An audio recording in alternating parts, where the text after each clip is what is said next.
Kristen, bukan berkata kepada orang Roma, orang Yunani, orang Makassar, orang Batak. Di situ Yesus berpesan, geser ke sana ini, Bang. Berpesan bahwa kemudian murid-muridnya ini harus waspada kepada nabi palsu yang datang kepada Israel, yang mengaku sebagai murid Yesus, mengaku sebagai pengikut Yesus, tapi sebenarnya dia bukan pengikut, dia adalah serigala, dia adalah non-Yahudi yang ngaku Yahudi. Kata Yesus, dari buahnya kamu akan mengenal mereka. Siapa mereka ini? Kata Yesus, mereka tidak melakukan kehendak Elohim. Itu dulu. Mereka tidak melakukan kehendak Elohim. Bukan setiap orang yang memanggil aku Tuhan akan masuk ke dalam kerajaan langit, melainkan dia yang melakukan kehendak Elohim. Kehendak Elohim itu mana? Perjanjian lama. Itu kehendak Elohim. Kehendak Elohim itu adalah jalankan aturan yang ada di perjanjian lama. Perjanjian lama tidak pernah dibatalkan. Kehendak Elohim adalah melakukan perjanjian lama. Dengan kata lain, kehendak Elohim adalah melaksanakan hukum Taurat, bukan merubah. Nah, sehingga kata Yesus, waspadalah kepada non-Yahudi yang datang kepadamu, nyamar-nyamar sebagai Yahudi, padahal sebenarnya mereka adalah serigala.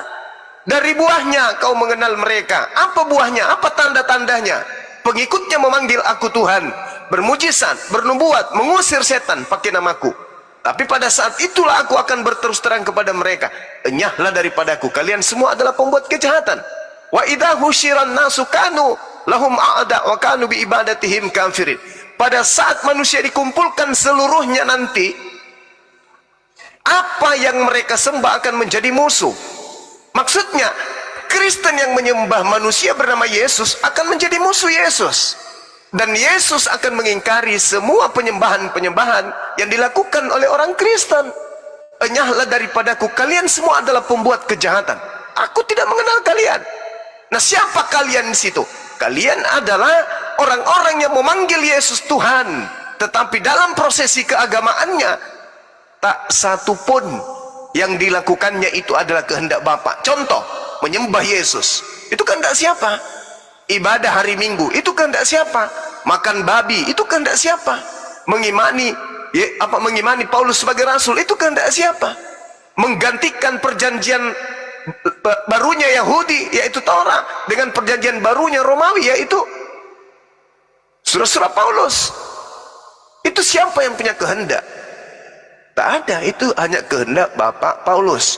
Tapi kehendak Bapak yang ada di langit harus menjalankan hukum Taurat. Yesus aja di dalam Yohanes 14:31 yang saya katakan tadi, dunia harus tahu bahwa aku Yesus mentaati, mengasihi apa yang Bapak perintahkan kepada aku, semua aku lakukan. Nah, sedangkan yang dilakukan oleh orang Kristen hari ini bukanlah sesuatu yang diajarkan oleh kehendak Bapak. Nah, jadi seperti itu, Bung. Orang hari ini yang mengatasnamakan diri mereka Kristen, itu semuanya akan diusir oleh Yesus. Kenapa?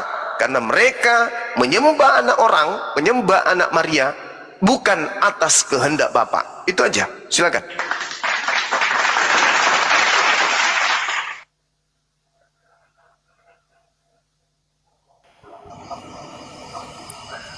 Ya, bagi saya dari Injil Matius sampai ke Yohanes harus kita tahu paralel kesamaannya.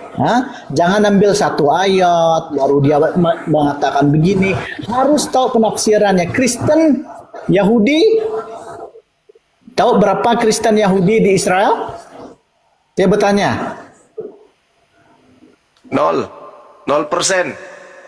Kalau macam itu percuma lah saya berdebat kalau orang yang tidak tahu macam ini. Iya, berapa persen Kristen? Berapa persen Kristen di Israel? Malas mau berdebat dengan orang macam ini. Nangis. Jangan nangis. Berapa persen Kristen di Israel? Kabur.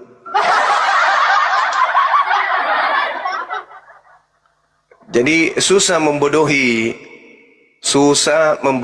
orang yang lebih paham Bible. Ya, susah. Kalian mau lari kemana? Kalian ingin mengatakan Yesus Tuhan, kitab kalian mengatakan Yesus bukan Tuhan.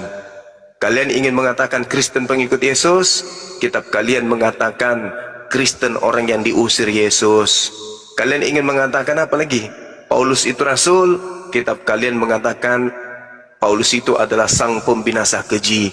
Kalian ingin mengatakan kitab kalian itu firman Tuhan, kitab kalian sendiri yang mengatakan kitab kalian itu karangan wartawan. Jadi mau kemana perginya? Susah kalian itu memang. Susah. Tak bisa kalian bertahan dengan Bible. Karena justru Bible itu yang akan menghancurkan kalian. Bible yang akan memindahkan jantung kalian dari kiri ke kanan. Itu. Jadi musuh terbesar kalian itu adalah Bible, bukan kami. Masalahnya itu di situ. Silakan dinaikkan kalau masih ada pasien lain. Ya, izin sapa tamu baru, Bang Minimal Juma. on cam lah Bang. Kalau lagi begini kan on cam lah semua kalau bisa. Mohon maaf, Bang Gori, Islam atau Kristen? Katolik. Oh, Katolik. Oke, baik. Mbak Only, dibuka mic-nya, Mbak. Islam atau Kristen nih kayaknya Islam ya, dia pakai hijab.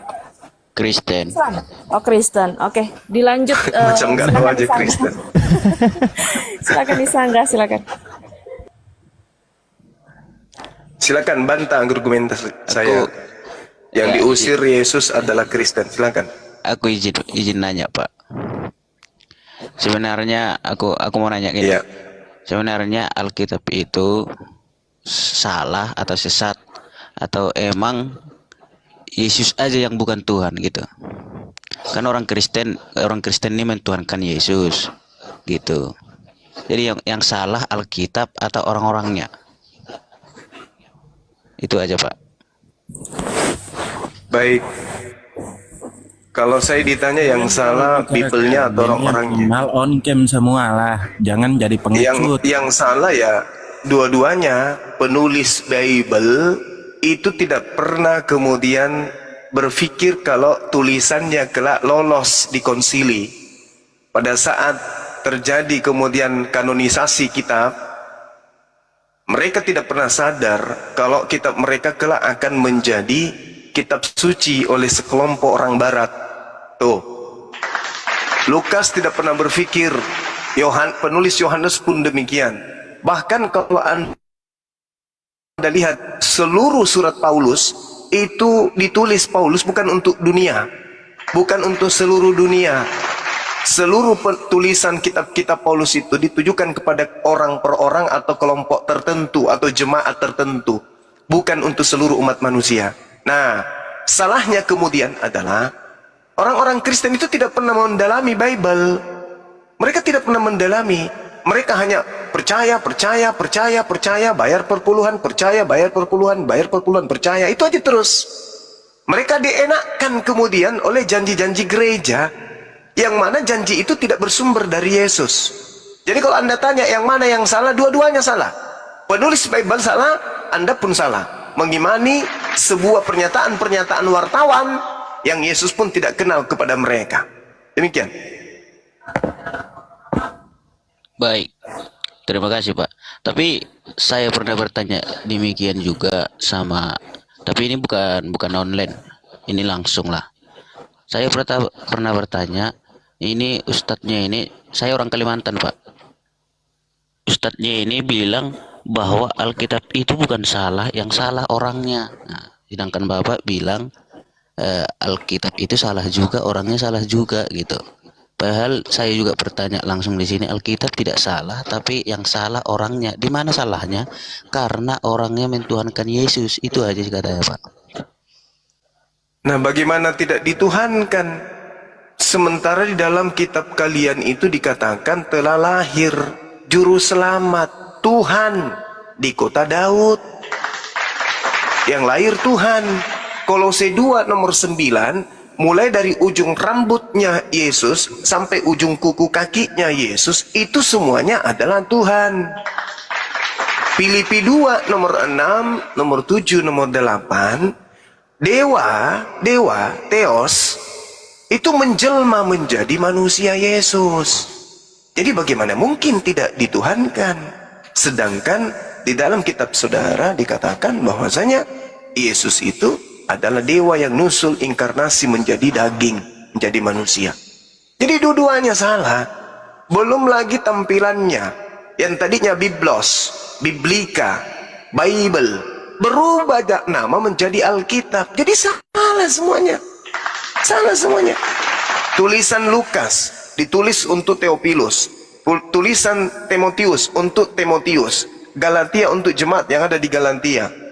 Kemudian ketika berbicara mengenai Filipi dan seterusnya, semua hanya berbicara kepada kelompok-kelompok tertentu, tidak ditujukan kepada seluruh umat manusia. Nah, terus kenapa dijadikan sebagai kitab suci? Setelah dibundel, dijadikan satu. Lukas berpisah, nggak pernah bertemu dengan penulis Yohanes. Penulis Yohanes tidak pernah bertemu dengan penulis Markus. Markus tidak pernah bertemu dengan Matius. Kemudian surat-surat Paulus ini tidak pernah mendapatkan legitimasi dari murid-murid Yesus. Apalagi Yesus tidak mengenalnya. Tapi ada kekuatan dari Roma Katolik, itu menyatukan buku-buku itu, lalu di-clipping, dilengkapi dengan terjemahan Septuaginta dari kitab Tanak. Jadilah sebuah kitab. Padahal itu bukan kitab suci, itu hanya buku tulisan-tulisan orang-orang yang tidak dikenal disatukan lalu dianggap suci. Itulah kitabnya orang Kristen. Makanya antara Bible isinya itu satu dengan yang lain itu cakar-cakaran. Antara pernyataan Yesus dan imannya Kristen itu cakar-cakaran. Antara ungkapan Yesus dan ungkapan Paulus itu tampar-menampar satu sama lain. Kenapa? Karena ini hanya buku disusun-susun, hanya dikumpul-kumpul. Oh, ini cocok, disimpan di sini, dicocokkan di sini. Terus ini pengarangnya mungkin bagus kalau disebut Yohanes. Kalau ini pengarangnya bagus kalau disebut Matius. Padahal mereka bukan pernah menulis kitab-kitab itu. Sampai hari ini tidak diketahui siapa penulis kitab Yohanes. Sampai hari ini tidak diketahui siapa penulis kitab Matius. Begitu juga Ibrani. Tidak ada bapak-bapak gereja dari zaman kuda nek pakai apa? Kuda pakai rok sampai hari ini tuh nggak pernah. Kemudian siapa yang nulis Ibrani tuh nggak ada yang tahu. Gitu bang. Oke Pak, makasih Pak. Sebenarnya ya saya juga ini bukan ahli agama atau segala macam gitu. Jadi saya juga dalam Alkitab itu sendiri juga saya belum mengerti. Tapi saya mau nanya juga, Bang. Jadi Silakan. yang membedakan kitab Muslim atau agama Muslim daripada agama-agama yang lain itu sebenarnya apa sih? Yang sehingga orang Bapak ini sering membilangkan bahwa agama Muslim itu adalah agama yang benar gitu. Sedangkan yang saya tahu itu Tuhan itu tidak punya agama sebenarnya. Gitu, Bang. Oke. Kalau kita berbicara mengenai agama, seperti yang kita lihat, agama itu adalah aturan atau seperangkat aturan yang mengatur kehidupan manusia, baik hubungannya kepada Tuhan, begitu juga hubungannya kepada manusia.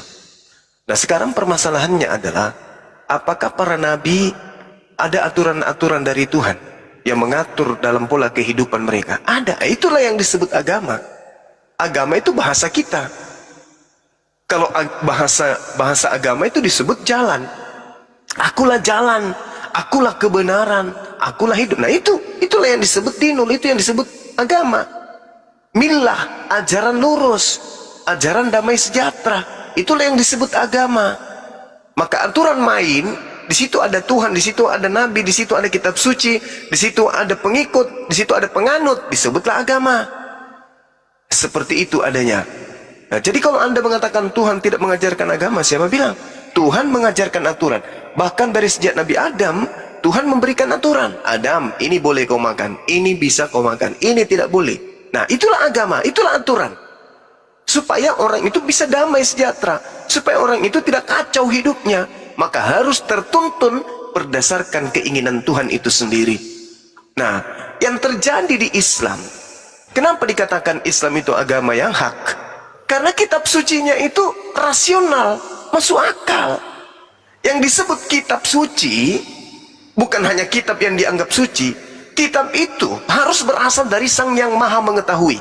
Nah, untuk mendeteksi bahwa kitab itu berasal dari Sang Yang Maha Mengetahui, maka kitab itu sudah pasti tidak bertentangan dengan apapun, tidak bertentangan dengan akal, tidak bertentangan dengan logika, tidak bertentangan dengan ilmu pengetahuan. Kenapa demikian? Karena kitab ini berasal dari Sang Maha Mengetahui. Berarti sumbernya adalah Sang yang memberi pengetahuan. Maka kitab sucinya tidak boleh bertentangan dengan ilmu pengetahuan, karena berasal dari Sang Maha Mengetahui. Seperti itu. Nah, kalau sebuah kitab kemudian bertentangan dengan akal, bertentangan dengan ilmu pengetahuan, bertentangan dengan zaman, maka jelas itu bukan firman Tuhan. Kenapa? Mustahil Tuhan tidak mengetahui tentang kemaslahatan hidup manusia. Contoh, ketika dikatakan kemudian Yesus adalah Tuhan, lalu di sisi lain Yesus tidur, Yesus mati, itu sudah gagal di sana. Bible gagal membuktikan dirinya sebagai firman Tuhan. Justru Bible mempertontonkan hal yang lucu, bahkan lebih lucu daripada cerita-cerita tahayul. Yesus Tuhan, ya mati, ya ketawa orang yang berakal. Karena itu tidak relevan untuk dipercayai. Dulu mungkin 3000 tahun yang lalu, ya 1000 tahun sebelum Masehi, mungkin masih cocok. Karena orang belum memiliki kemudian kemampuan dalam berpikir yang dinamis, yang mampu kemudian melahirkan ide-ide baru, pengetahuan-pengetahuan baru, hal-hal baru yang dibutuhkan oleh kemaslahatan kehidupan manusia. Dulu mungkin zaman batu, orang belum tahu internet. Kalau diajarkan Tuhan kita datang, itu dulu. Karena memang dulu-dulu orang percaya terhadap dewa-dewa. Kalau dulu 2000 tahun yang lalu dewa nusul menjadi manusia, ya itu hal biasa bagi orang dulu. Contoh misalnya di Kisah Para Rasul 14 nomor 11, Paulus disebut dewa kan? Ketika Paulus melakukan mukjizat, apa kata orang? Oh, dewa kita sudah turun menjadi manusia. Inilah Paulus, dewa Hermes. Artinya kalau 2000 tahun lalu dewa nusul menjadi manusia, orang masih percaya. Krishna, Attis, Horus, Hercules, Yesus, orang masih percaya. Tapi hari ini hanya orang yang tak menggunakan akal sehat yang mau percaya pencipta langit dan bumi mati dibunuh oleh ciptaannya sendiri. Nah, sedangkan Tuhannya orang Yahudi menyatakan dirinya, laisa kamitslihi syai', aku Tuhan tidak serupa dengan apapun, aku maha tinggi. Al-Quran juga mengatakan itu. Sejak sesamaan ini, semodern sekarang ini, apakah masih relevan? Relevan. Tuhan mustahil sama seperti makhluk, mustahil. Nah, sekarang kalau Yesus dikatakan Tuhan, apakah masih bisa dipercaya sama ini? Gak bisa. Bagaimana mungkin orang yang sudah pola pikirnya maju dikatakan ini adalah seekor monyet, padahal yang ditunjukkan itu adalah gajah? Tak mungkin. Kamu, apa paman? Ini adalah monyet loh, padahal nyata-nyata yang ditunjuk itu adalah gajah. Hanya orang yang malas belajar, malas berpikir yang mau percaya. Itu nggak bisa. Makanya sekarang ini di barat itu orang cenderung meninggalkan agama Kristen ini. Kenapa? Karena sudah tidak zaman orang memperbodoh diri, menyembah sesuatu yang tidak masuk akal. Masakan kita menyembah makhluk yang mati dibunuh oleh ciptaannya sendiri?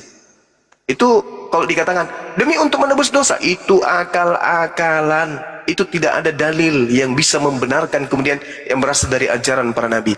Kalau karangan-karangan barat, Yesus datang menembus dosa manusia, itu karangan barat. Tapi kalau para nabi termasuk Yesus, tidak mungkin. Bahkan diceritakan dalam kitab saudara, di dalam pada saat Yesus itu disalibkan, apa kata Yesus? Bapa, ampunilah dosa mereka, sebab mereka tidak tahu apa yang mereka lakukan. Kok bisa kayak gitu? Katanya dia menebus dosa, ya harusnya nggak usah berdoa lah, mati aja sudah, terhapus semua dosa orang. Nah, tapi lagi-lagi Kristen ini ya terlanjur Kristen. Terlanjur Kristen, lahir sebagai Kristen, ibadah sebagai Kristen, bertuhan sebagai Kristen, beragama sebagai Kristen. Ya makanya ya Kristenan, apa itu? Akal-akalan dalam setiap dimensi keagamaan mereka. Apapun itu. Yesus Tuhan, akal-akalan. Paulus Rasul, akal-akalan. Tuhan mati, dibunuh manusia, akal-akalan. Tuhan menebus dosa manusia dengan menjadi manusia mati di tiang salib, akal-akalan. Semua serba akal akalan. Tidak ada satupun dimensi apapun itu di Kristen yang bisa masuk akal. Semuanya irrasional, tidak masuk akal. Demikian.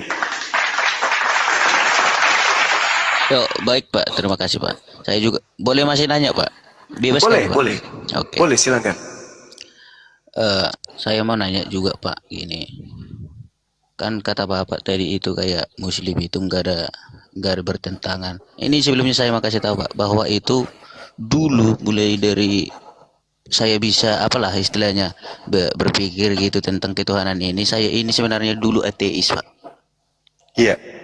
Ya, saya dulu ateis. Jadi di Muslim juga saya pernah masuk ke masjid dibawa teman saya, tapi itu kayak sekali dua kali nggak nyaman. Terus pergi gereja juga sekali dua kali nggak nyaman. Tapi pada akhirnya saya milih Kristen. Tapi yang mau saya tanya di sini tentang keislaman ini Pak. Apakah Islam itu semua sama Pak? Islam dalam hal bertuhan semuanya sama. Ya. Dalam hal merasulkan Nabi Muhammad semuanya sama. Dan yang kedua, yang ketiga, dalam hal kitab suci umat Islam semuanya sama. Oke, baik Pak. Bapak yang jawab semua Al-Qurannya itu sama, ketuhanannya sama. Tapi saya pernah sama teman saya ini ibadah lah. Muslim itu namanya ibadah atau apa sih Pak? Yang hari Jumat, sholat ya? Sholat.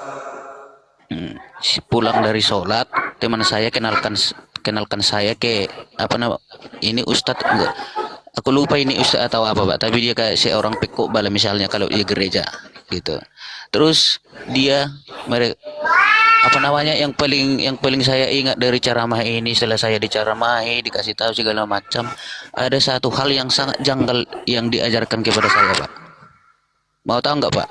Apa tuh? Yang diajarkan itu katanya gini, orang muslim kalau membunuh orang Kristen apalagi yang mengandung itu masuk surga.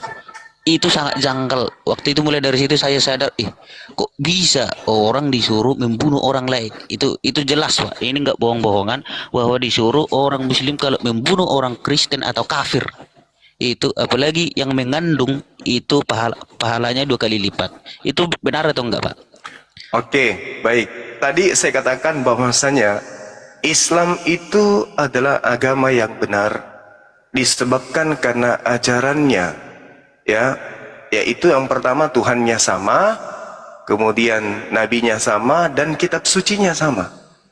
Terkait dengan yang diajarkan oleh teman Anda itu, di dalam Al-Quran dikatakan begini, Bismillahirrahmanirrahim. Barang siapa yang kemudian membunuh satu orang saja, maka dia sama halnya membunuh seluruh umat manusia. Barang siapa kemudian memberi hidup kepada satu orang saja, maka dia sama halnya dengan memberi hidup seluruh umat manusia. Artinya perintahnya, barang siapa membunuh, min ajli zali kitab ala bani Israel annahu man qatala nafsa bigari nafsi. Barang siapa yang membunuh satu orang saja, maka sama dia membunuh semua manusia. Maka tidak boleh kemudian larangannya itu jelas dalam Al-Quran. Tidak boleh membunuh satu orang manusia saja. Itu tidak boleh, haram hukumnya. Seperti itu. Jadi kalau ada yang mengajarkan kemudian bahwa boleh membunuh, diperintahkan membunuh orang kafir, itu tidak ada dalilnya. Dalil di mana dia dapatkan? Di Al-Quran itu nggak ada dalil perintah membunuh seperti itu, nggak ada. Tapi Membunuh saya itu, Pak. silakan Anda tunjukkan dalilnya. Surah apa? Enggak tahu saya Pak, tapi ada. Nanti di Instagram juga ada, mungkin nanti saya screenshot lah Pak. Oh, itu nggak ada, Pak. Bisa dikirim lewat sini Pak, atau ditunjukkan Pak? Ya silakan Anda, silakan Anda kemudian tunjukkan dalilnya perintah membunuh di Islam, kalau ada. Itu nggak ada di Islam perintah membunuh, nggak ada. Surah Al-Isra ayat 33, jangan kamu membunuh. Nggak boleh. Perintahnya jelas. Umat Islam itu dilarang membunuh. Jadi kalau Anda mengatakan ada teman saya mengajarkan memerintahkan boleh membunuh orang Kristen. Oh, nggak boleh. Wala taqtulun nafs. Janganlah kamu membunuh orang. Nggak boleh membunuh orang. Jangan kamu membunuh manusia. Itu perintah Al-Quran. Jadi kalau ada seorang ulama, ustadz atau apapun itu yang mengatakan itu nggak boleh. Untuk apa bunuh manusia? Jadi kalau di Islam itu, Bung, membunuh manusia itu nggak boleh, apalagi membunuh Tuhan. Nah, sekarang Anda terheran-heran kan? Kok di Islam boleh membunuh manusia? Menurut Anda, logika Anda, membunuh manusia itu adalah hal yang salah. Oke, setuju kita. Lalu bagaimana dengan membunuh Tuhan? Sedangkan agama Anda didirikan dari prosesi pembunuhan terhadap Yesus anak Maria. Pikirlah di situ. Kalau perintah membunuh manusia saja Anda katakan itu buruk, itu tidak baik, dan itu menjatuhkan derajat Islam, padahal itu tak ada dalam Al-Quran. Lalu bagaimana dengan Kristen yang lahir dari hasil pembunuhan orang di atas tiang salib? Pikirlah itu, Bang. Pikirlah itu. Bagaimana jijiknya umat Islam terhadap kalian yang mendirikan sebuah agama dengan dasar pembunuhan terhadap Tuhannya sendiri. Menjijikkan, bukan? Jijik kami. Kalian membawa ajaran kasih, kami mau muntah dengarnya. Kristen itu ajaran kasih. Kami mau muntah. Karena agama kalian itu simbolnya adalah simbol-simbol pembunuhan, simbol kekejaman, kekerasan yang tidak manusiawi, bahkan tidak mentuhani. Apa itu istilahnya? Tidak mentuhaniah. Keren kali bahasanya. Tidak manusiawi. Ya, Tuhan dibunuh. Nah, ini pekerjaan apa? Sementara simbol agama kalian itu apa? Salib. Salib ini apa? Lambang pembunuhan terhadap anak Maria. Kalian bangga menggantung tanda salib di leher, itu hal yang menakutkan bagi kami. Simbol pembunuhan Anda jadikan sebagai simbol kejayaan agama. Ajaran kasih simbol salib apa? Bukankah salib itu identitas pembunuhan? Jadi kalau saya lewat di sebuah gereja, saya melihat ada tanda salib, apa kata saya? Baik teman-teman saya yang ada dalam kendaraan, saya candai biasa. Ini orang yang bangga terhadap pembunuhan. Dan bukan hanya membunuh kepada manusia, tapi membunuh kepada Tuhannya sendiri. Dia bangga memasang tanda salib, di mana Tuhannya pernah disalibkan di atas simbol itu, sehingga mereka bangga. Kami adalah ajaran kasih loh. Mana buktinya? Nih tanda salib. Emang tanda salib itu apa? Ini adalah tempat Tuhan kami digantung di pantai. Oh gitu yang disebut kasih. Nah inilah ya. Anda bertanya, di Islam, padahal di Islam itu wala taqtulun nafsa, janganlah kamu membunuh satu manusia pun. Barang siapa yang membunuh satu manusia, maka dia sama halnya membunuh seluruh umat manusia. Gak boleh. Gak boleh. Nah sedangkan di Anda, jangankan membunuh manusia, membunuh Tuhan pun boleh. Roma 14 nomor 9, untuk itulah Yesus mati, supaya dia dibangkitkan kembali untuk menjadi Tuhan. Jadi Yesus mati itu tujuannya untuk menjadi Tuhan. Syarat menjadi Tuhan bagi agama Anda, mati dulu. Karena Yesus sebelum mati dia manusia biasa. Makanya ada istilah 100% manusia, 100% Tuhan. Pada masa mana Yesus itu manusia? Pada saat dari lahir sampai dia digantung di tiang salib. Setelah dia dibunuh digantung di atas tiang salib, berubahlah dia menjadi Tuhan. Maka syarat bagi Yesus menjadi Tuhan harus dipantek di atas tiang listrik. Di atas tiang salib. Coba tanya pendeta. Pendeta, ya paman, kapan Yesus itu manusia 100%? Oh, pada saat dia nangis, keluar dari rahim ibunya, sampai dia digantung di tiang salib. Lalu kapan dia jadi Tuhan? Oh, ketika dia keluar dari kubur, sampai sekarang naik ke langit. Jadilah dia Tuhan.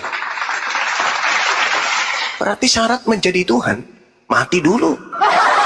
Jadi yang menghadiahkan Tuhan bagi Kristen adalah tentara Romawi dan orang-orang Farisi dan ahli Taurat. Maka orang Kristen harus berterima kasih kepada orang Parisi, kepada ahli Taurat, kepada imam kepala, kepada mahkamah agama, kepada tentara Romawi, dan yang paling tinggi peranannya adalah iblis.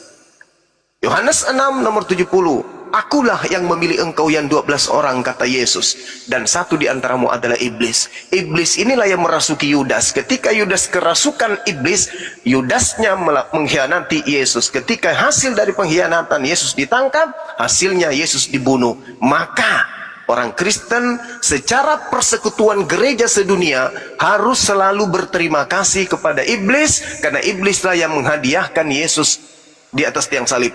Makanya gereja ibadah hari Minggu untuk mengucapkan terima kasih kepada iblis. Makanya kalau ke gereja, siapa yang dipuji di sana? Yesus. Yesus Tuhan kami. Aha! Yesus Tuhan kami. Itu yang dipuja itu siapa? Bintang Timur.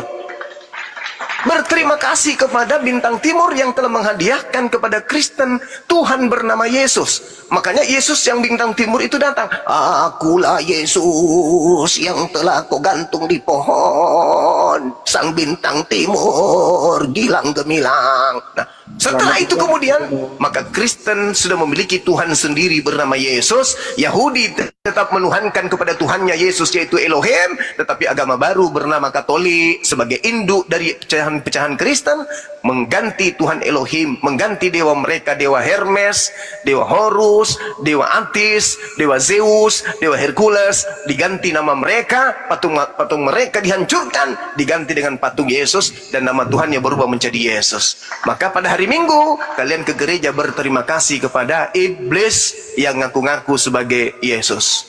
Silakan hadirkan pendeta yang bisa menghadapi saya dengan materi ini. Saya garansi mereka. Silakan. Boleh membunuh manusia dalam Islam? Enggak boleh. Lalu boleh nggak di Islam membunuh Tuhan? Lawak-lawak.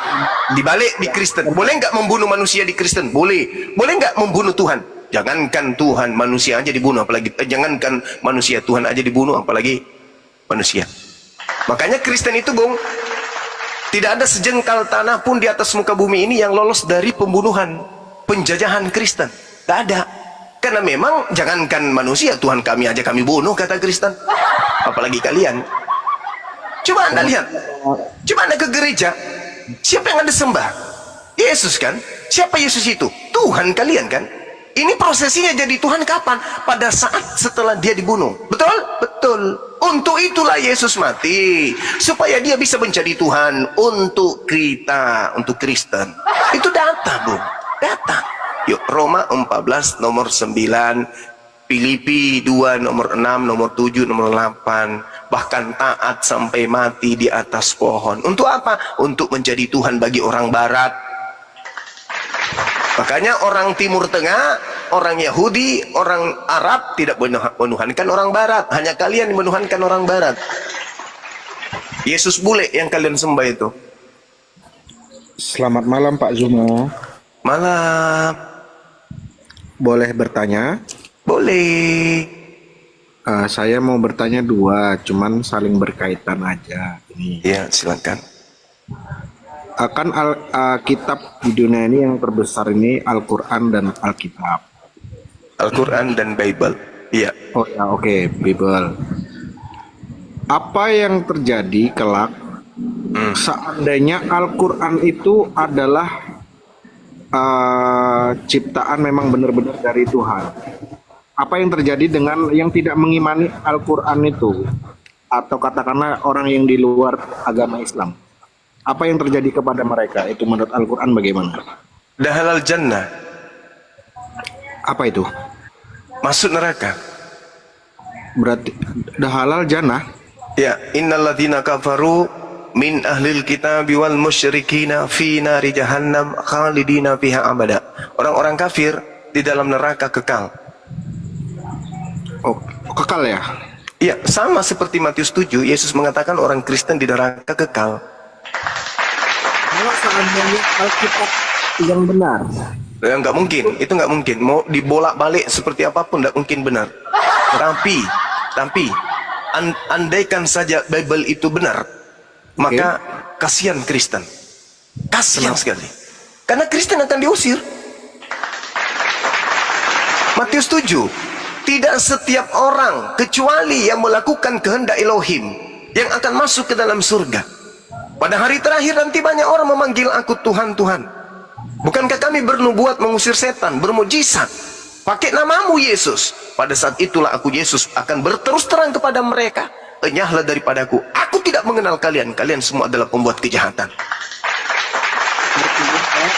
Artinya Bible benar, kalian diusir ke neraka.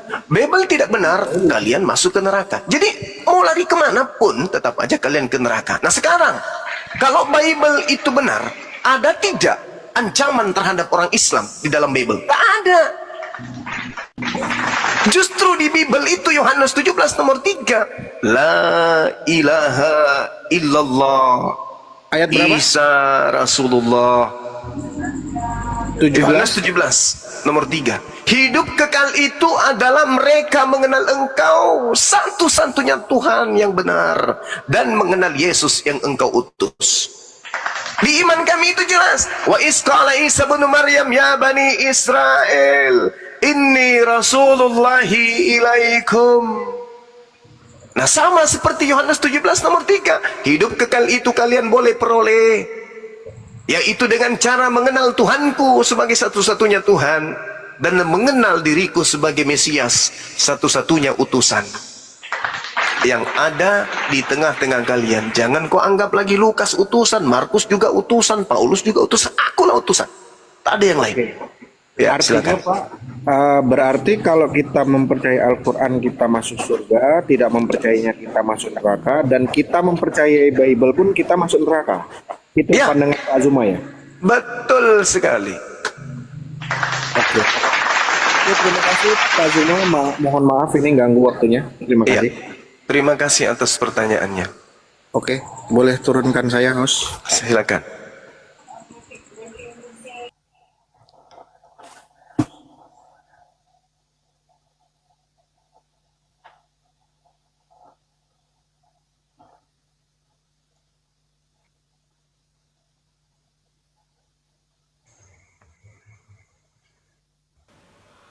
Selamat malam Bang Jabol, Bang cari orang selamat malam. Bang Jabol, selamat malam Bang Jabol. Bang Jabol, lah kenapa di mute lagi Bang Jabol? Malam Bang Jabol.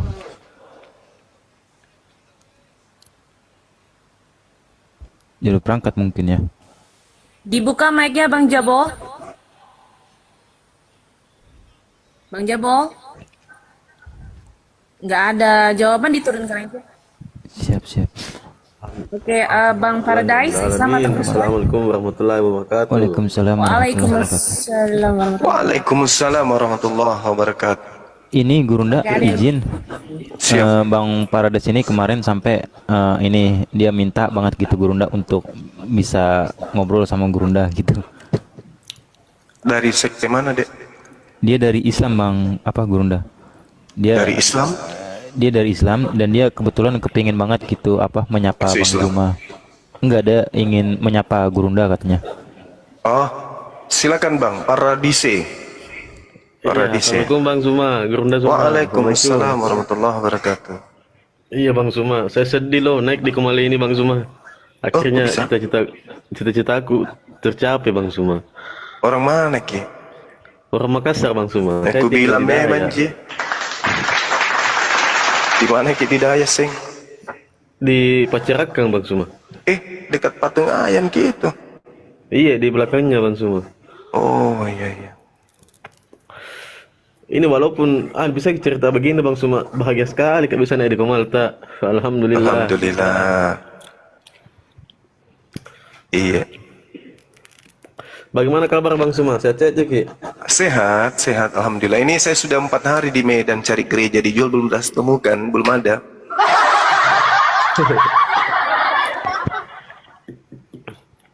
Jadi kapan rencana balik ke Makassar lagi Bang Zuma? Saya di Makassar awal bulan. Oh iya Bang Zuma. Ya oke itu aja Bang Zuma yang mau saya sampaikan ya Bang Zuma. Terima kasih Oke, banyak sudah saudaraku dinaikkan, para Bang Yesus. Zuma. Iya, sama-sama sehat-sehat Sehat, Ki. Ki. Amin Bang Zuma. Kita juga Iya, Bang Zuma. jaga sehat, markas Ki. baik-baik. Siap Bang Suma, saya siap jadi Oke, perisai siap. paling depan tak Bang Suma. Alhamdulillah, masya Allah. Oh, iya. Oke Bang Suma, terima kasih banyak. Alhamdulillah. Iya, sama-sama Assalamualaikum keren. warahmatullahi Hati-hati. wabarakatuh. Waalaikumsalam. Waalaikumsalam. Bang Edi Imin, selamat malam. Wah, turun dia.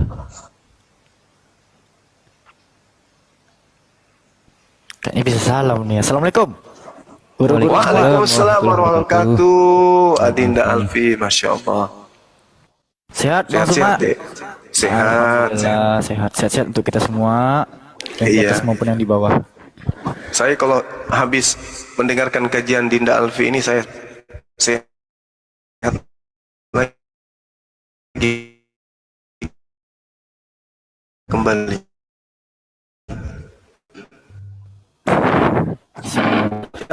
Kak, selamat malam Kak Tren sama Kak Jabeng Albar. Assalamualaikum Waalaikumsalam. warahmatullahi wabarakatuh. Waalaikumsalam. Mohon maaf mengganggu sebentar. Saya ingin menjapa Bang Juma. Iya, Bang. Ini Bang, saya sebetulnya udah dari lama ini pengen ngobrol sebentar sama Abang. Saya cuman mantau aja di bawah. Itu Abang masih jual baju Bang Juma sama Bang Dewo kah? Kaos. Kalau yang muncul itu anak saya, Bang. Nenek Enggak, yang Mukiper. kaos yang saya lihat itu kan ada di TikTok itu ada kaosnya Bang Juma sama Bang Dewo ya. Oh, itu dari Bang Dewa itu. Bisa kontak Bang Dewa. Bang masih Gimana? jual ya Bang ya? Masih jual.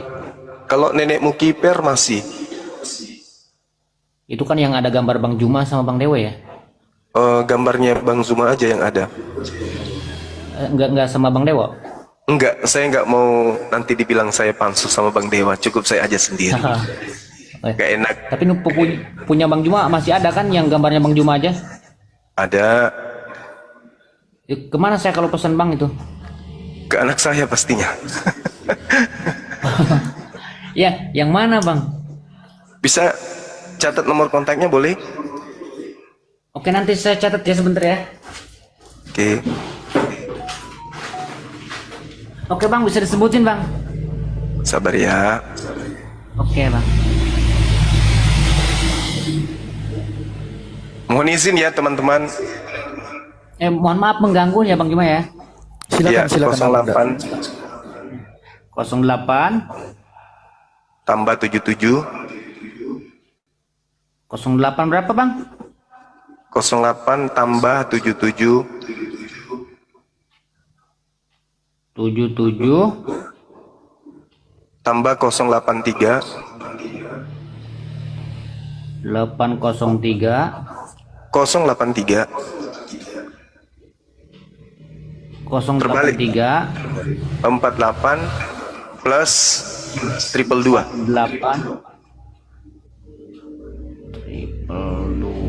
Oke, terima kasih Bang ya. Iya baik. Makasih Oke, sama-sama. saya pamit keluar ya. Oke, makasih ya. Oke, salam sama Bang Juma ya buat semuanya ya. Siap. Waalaikumsalam. Waalaikumsalam. Waalaikumsalam. Oke, silakan pasien dinaikkan lagi. Ini ada Kak Tren belum ngomong? Kak Tren. Selamat Kak Tren. malam. Mualaf itu Bang Alfi dia mualaf baru 2 minggu dia. Oh, Mana 2 minggu? Berapa Bang? Alhamdulillah, masya Allah. Waalaikumsalam warahmatullahi wabarakatuh. Warahmatullahi wabarakatuh. Gini Bang, aku sebenarnya juga pengen bertanya juga gitu kan Bang. Nah Iya. jadi kayaknya hari ini deh, tapi nggak tahu itu konten atau live gitu dari konten kreator. Nah, terus aku lihat tuh, maksudnya mereka mengeluarkan statement bahwasanya Islam itu menyembah batu katanya yang ada di Mekah sana. Jadi seandainya pun ada teman saya yang mengatakan hal demikian, bagaimana saya membantah perkataan mereka? Boleh nggak Ustaz? Abang. Iya, baik. Jadi jangankan menyembah batu, menyembah Nabi Muhammad sallallahu alaihi wasallam saja kagak.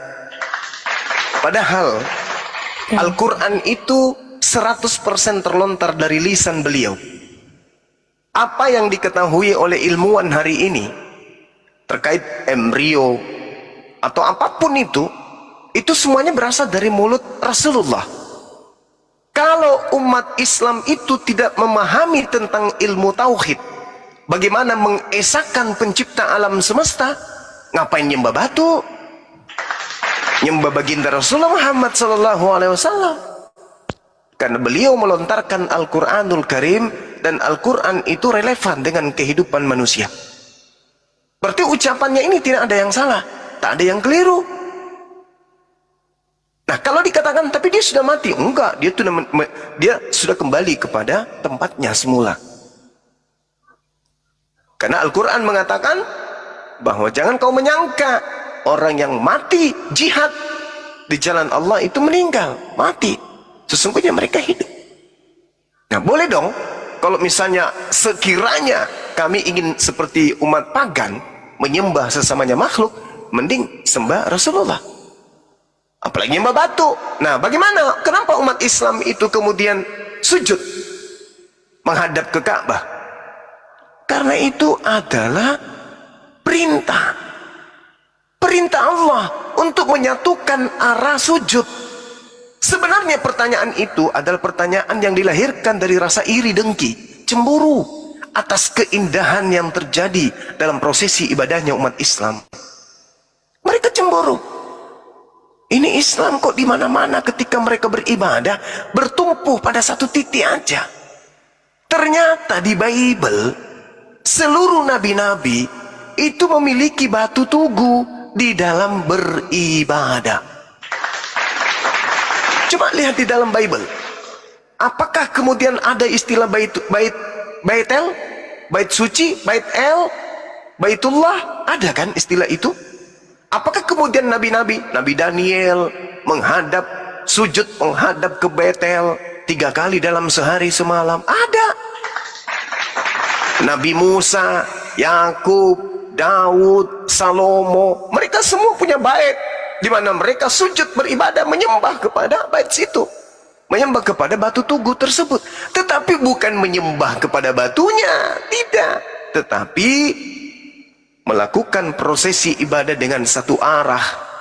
Seperti contoh misalnya dalam Yesaya 66 nomor 23, sabat berganti sabat, bulan berganti bulan, seluruh umat manusia akan datang kepadaku sujud beribadah menghadap kepadaku. Siapa yang menggenapi itu? Umat Islam. Loh, tapi umat Islam menghadap ke batu, yaitu prosesi arah ibadah. Contoh misalnya perintah ibu, wahai anakku, ya, apabila engkau merantau ke negeri seberang, lalu engkau rindu kepadaku, panggillah namaku pada saat bulan purnama datang, tataplah bulan itu, panggillah namaku, aku akan datang menyelimuti rasa kerinduanmu. Pertanyaannya, apakah bulan purnama itu adalah ibu? Sama seperti saya nih, merantau, misalnya sekarang saya ada di Medan, rindu dengan anak saya yang ada di Makassar, saya bawa baju kaos beliau yang masih ada bau badan beliau. Pada saat aku rindu, ku ciumi bajunya. Apakah berarti baju ini adalah anak saya? Enggak. Seperti itulah kemudian umat Islam ketika ada perintah sujud menghadap ke arah Baitullah, maka kami lakukan itu. Perintah, bukan sembala batu, sembala Ka'bah, tidak. Tapi sujudlah menghadap ke Ka'bah. Makanya kami umat Islam dimanapun kami berada, semua arah ibadah kami itu tertuju kepada satu. Ini simbol tauhid. Ini simbol tauhid, bahwa kekuatan yang ada di atas muka bumi ini itu berasal dari satu hakikat, yaitu pencipta langit dan bumi, bukan yang lain. Nah, kalau dikatakan bahwasanya menghadap ke Ka'bah itu menyembah Ka'bah, lalu bagaimana dengan orang di gereja? Apakah orang di gereja itu tidak menghadap pada saat mereka kebaktian? Menghadap dong. Lalu bagaimana mereka yang menghadap ke toilet? Boleh nggak kita mengatakan, oh jadi kalian selama ini menyembah toilet? Apa buktinya? Loh, kalian nyanyi-nyanyi menghadap ke toilet kok? Enggak dong, toilet saya di belakang. Betul, tapi di tembok rumah kau, di sebelahnya itu rumah tetanggamu, pas di toilet. Ada ribuan toilet yang kamu hadapi. Meskipun tanah lapang, tapi di balik tanah lapang sana tuh ada toilet tetangga. Nah, mampus. Berarti menghadap ke sana, menghadapkan dirimu ke sana, sama halnya menghadapkan dan menyembah dirimu kepada apa yang ada di hadapanmu. Nah, di kalau laki-laki pendetanya gimana dong? Menghadap ke pendeta, berarti jemaat menyembah telur asin. Kalau pendetanya perempuan, berarti ya bisa-bisa yang diibadahi itu adalah kacang basi atau kacang telur atau kacang asin atau kacang terjepit atau entah apa-apalah namanya. Ya kan? Karena mereka menuduh kita menghadap ke batu, kita menyembah batu. Berarti dia menghadap ke pendeta laki-laki, dia punya biji sakar, berarti mereka menyembah biji sakar. Maaf nih ya, kita pinjam aja ucapan-ucapan mereka. Nah, kalau kebaktian kalian menghadap kemana? Kami menghadap ke depan, di situ ada mimbar. Ada nggak pendeta di depan? Ada. Laki-laki ya, nyembah telur asin. Boleh kan? Boleh nggak? Boleh. Nah, kalau dikatakan kami nggak sujud, oke, Matius 26 nomor 39, Yesus sujud. Di depan Yesus sujud, ketika dia sujud di Yerusalem menghadap ke Madinah, di Madinah banyak onta. Onta pasti banyak tainya. Maka ketika Yesus sujud, boleh nggak saya katakan Yesus sujud menghadap tai onta? Boleh. Ketika Yesus sujud, sudah pasti ada kotoran di depannya. Sepanjang entah itu 1 kilo, 2 kilo, 3 kilo. Mana tahu dia menghadap ke rumahku yang ada di Makassar. Di rumahku ada sapi tank. Berarti boleh nggak saya katakan Yesus pada saat itu menghadap ke sapi tank? Jadi menghadapkan wajah bukan mengartikan bahwa kita menyembah kepada apa yang ada di hadapan kita. Nah, jadi tidak ada alasan yang bisa mereka gunakan untuk menuduh kita menyembah batu, nggak ada. Kenapa? Karena pada dasarnya pertanyaan dan pernyataan yang muncul dari benak mereka itu dikarenakan mereka iri dan cemburu melihat umat Islam begitu kompak. Allahu Akbar, Allahu Akbar, la ilaha illallah. Umat Islam kemudian kompak, sujud, menyembah ke arah yang diperintahkan oleh Tuhannya. Nah, Kristen, Katolik menghadap ke pohon durian, Protestan menghadap ke kuburan, Advent menghadap ke sungai, yang satunya menghadap ke pohon beringin. Mana yang Tuhannya kira-kira? Kalau menghadap itu dianggap sebagai Tuhan, bahaya yang menghadap ke kuburan. Karena sudah pasti di depan gereja ada kuburan. Cari aja, entah dia 1 kilo, 2 kilo, 4 kilo, 5 kilo, 6 kilo, 7 kilo, pasti ketemu kuburan. Berarti jemaat-jemaat yang ada di gereja menyembah bangkai yang ada di dalam kuburan. Jadi dasar pijakan itu, Adinda, pertanyaan itu karena iri cemburu terhadap kita. Masya Allah, andai saja Anda punya helikopter, naik terangkat, naik dalam ketinggian 1 kilo, tunggu waktu maghrib datang, Allahu Akbar, maka semua tangan akan terangkat, atap-atap masjid dibuka, begitu kemudian mereka takbir, Allahu Akbar, Bismillahirrahmanirrahim, Alhamdulillahi Rabbil Alamin, sampai selesai, Allahu Akbar, Sami Allahu liman hamidah, turun lagi, Allahu Akbar. Sedunia umat Islam itu ruku, sujud, membuat hati menjadi adem, tentram. Tapi mereka, coba kita naik ke helikopter, 1 kilo, gereja-gereja dibuka atapnya, apa yang kita lihat? Apa yang kita tengok? Sajojo, sajojo, sajojo. Di gereja satu, poco makan repoco. Gereja satu, denda kotung aku siapa mada, apamu bawa pun tita sakalando. Nah, buka lagi atapnya yang satu, coba Anda lihat apa yang terjadi. Seperti cacing tanah yang disiram bensin. Kalau jotan mana-mana, jungkir balik di mana-mana, salto, bahkan ada yang lengket di tembok. Bandingkan dengan cara ibadahnya umat Islam. Yesaya 6:23. Sabat berganti sabat, bulan berganti bulan. Seluruh umat manusia akan datang sujud beribadah kepadaku. Subhanallah. Dan keindahan ibadah itu hanya ditemukan di dalam ajaran agama Islam. Tak ada orang salat pernah ditemukan salat main HP. Gak ada. Tapi kalau di gereja, kebaktian, pendeta lagi membacakan dalil-dalil ciuman kudus, jemaatnya bisa aja ciuman di belakang. Iya benar. Benar, iya benar, itu benar. Alhamdulillah. Saya kira begitu. Oke, Lupa. makasih penjelasannya. Jadi gini Bang, Iya. aku kan pernah tuh ngikutin live antara satu ini Agatha dan Mikana. Nggak tahu yang mana tuh. Nah terus mereka mengeluarkan statement bahwasanya Nabi Muhammad saja belum tentu, tidak pasti masuk surga. Itu bagaimana Bang? Jawab. Oke. Muncul Baik. mereka itu, kesel banget dengarnya. Iya. Al-Quran mengatakan apa justru? Gini. Qul in kuntum tuhibbunallah fattabi'uni yuhibbukumullah wa yaghfir lakum dzunubakum wallahu ghafurur rahim.